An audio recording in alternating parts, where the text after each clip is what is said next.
ibadah sekolah minggu dulu. Yuk, Lose sudah kirim link videonya. Jangan, Mama. Ase tidak tahu Ji kita ibadah atau tidak. Lagian, kita kan di rumah Ji. Nanti mau kalau sudah bisa pergi gereja lagi. Lagi seru nih filmnya. Aduh El, biar Lose nggak tahu, tapi Tuhan tahu dan dia sedih loh lihat El seperti itu. Lagi pula El, gereja itu bukan gedung, tapi orangnya, kitalah gereja. Jadi ibadah di gereja atau di rumah, Tuhan tetap menerima hati kita yang menyembah. Oh gitu ya. Iya, ayo kita ibadah, duduk yang sopan dan memuji Tuhan dengan sepenuh hati ya. Oke, Ma.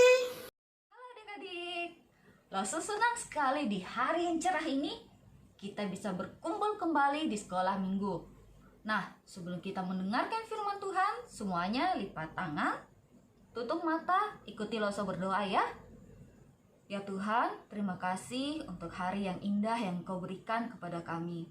Pada saat ini kami mau mendengarkan firman Tuhan. Tuhan, berikan kami telinga yang mau mendengar dan hati yang menerima firman Tuhan. Dimanapun kami berada, Tuhan pakai ibadah ini untuk pengenalan kami kepadamu lebih dalam lagi. Terima kasih ya Tuhan, hanya di dalam nama Tuhan Yesus kami berdoa. Amin. Nah adik-adik, Lose mau tanya, ada tidak di antara kalian yang sama seperti El tadi? Ketika mamanya minta dia beribadah, banyak sekali alasannya. Masih mau nonton, masih mau main. Ini kan di rumah Mama. Nanti aja kalau sudah bisa ke gereja. Wah, itu tidak boleh ya adik-adik ya. Karena apa? Karena gereja itu bukanlah gedungnya, tapi gereja itu adalah orangnya. Kita semua, Lose, adik-adik, papa mama, semua orang percaya adalah gereja. Dan dimanapun kita beribadah, selama kita melakukannya dengan sungguh-sungguh, dengan sepenuh hati kita, maka Tuhan kita akan menerima ibadah kita dengan wajah tersenyum. Tapi kenapa ya kita harus beribadah? Kenapa kita harus berdoa, baca Alkitab? Kenapa papa mama kita selalu mengingatkan kita untuk melakukan semua itu? Adik-adik, ternyata itu karena papa mama kita mau agar kita sedari kecil bisa kenal sama pribadinya Tuhan Yesus. Karena Tuhan Yesus itu adalah pribadi yang luar biasa, yang sangat penting di dalam kehidupan kita. Bukan hanya papa mamanya kita sekarang, tapi ternyata papa mama di waktu yang berbeda juga ingin agar anak-anaknya bisa kenal dan dekat dengan Tuhan Yesus. Nah, mau tahu ceritanya? Ayo kita lihat video berikut. Hari ini Lose mau bercerita tentang para orang tua yang hidup di masa Tuhan Yesus. Mereka ingin agar anak-anak mereka bisa bertemu dengan orang yang luar biasa itu. Mereka telah mendengar berbagai mujizat yang telah Tuhan Yesus lakukan. Bagaimana Tuhan Yesus menyembuhkan orang lumpuh sehingga bisa berjalan, orang buta sehingga bisa melihat. Bagaimana Tuhan Yesus memberi makan 5.000 orang. Dan banyak sekali hal-hal luar biasa yang telah Tuhan Yesus lakukan. Dan mereka ingin agar anak-anak mereka bisa bertemu dengan orang yang luar biasa itu. Namun untuk bertemu dengan Tuhan Yesus bukanlah hal yang mudah, karena dalam pelayanannya Tuhan Yesus selalu berpindah-pindah. Pada suatu hari, Tuhan Yesus sedang mengajar di daerah Yudea di seberang sungai Yordan. Di situ pun ketika dia mengajar, banyak sekali orang yang datang untuk mendengarkan Tuhan Yesus bercerita tentang kerajaan Allah. Begitu juga kabar tersebut sampai di telinga para orang tua. Mereka senang sekali akhirnya tiba kesempatan mereka untuk mempertemukan Tuhan Yesus dengan anak-anak mereka. Mereka segera menuju ke tempat Tuhan Yesus berada.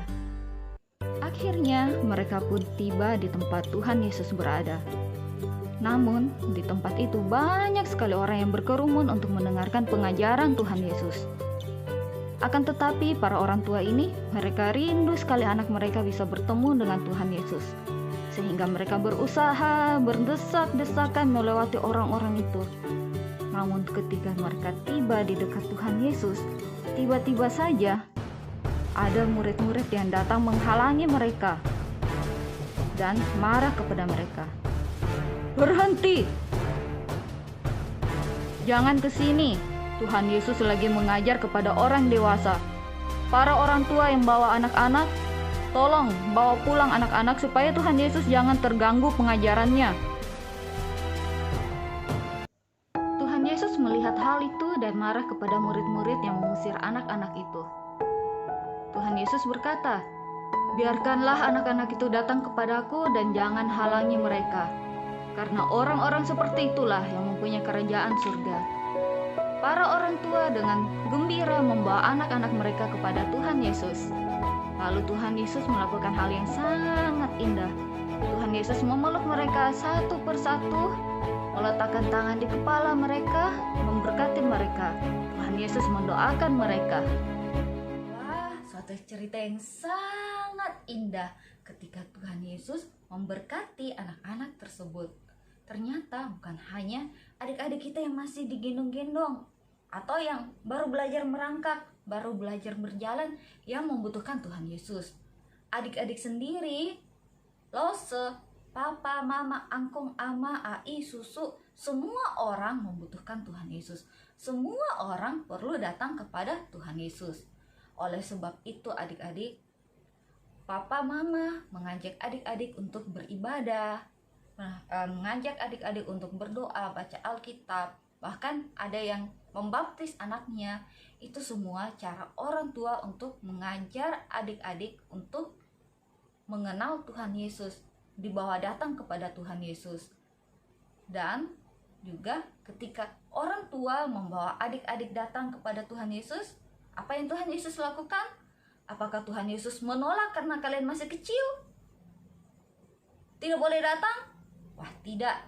Sama seperti cerita yang tadi kita dengar, Tuhan Yesus berkata, "Biarkanlah mereka datang kepadaku, karena orang-orang seperti itulah yang mempunyai kerajaan surga."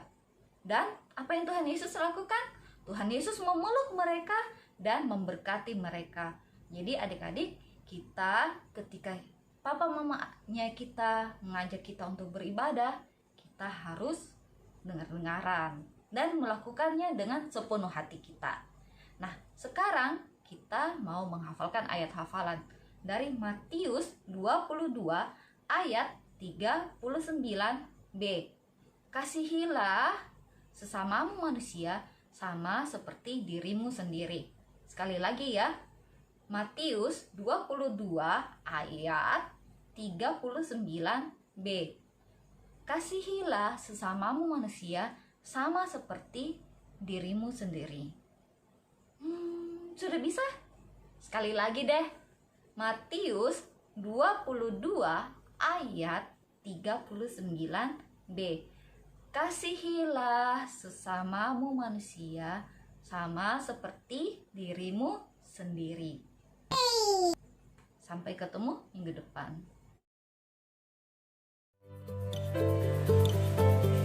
Oke deh, mulai sekarang El janji El akan rajin ikut ibadah dan melakukan semua aktivitas sekolah minggu, karena El tahu bahwa semua itu akan membuat El lebih mengenal dan dekat pada Tuhan Yesus.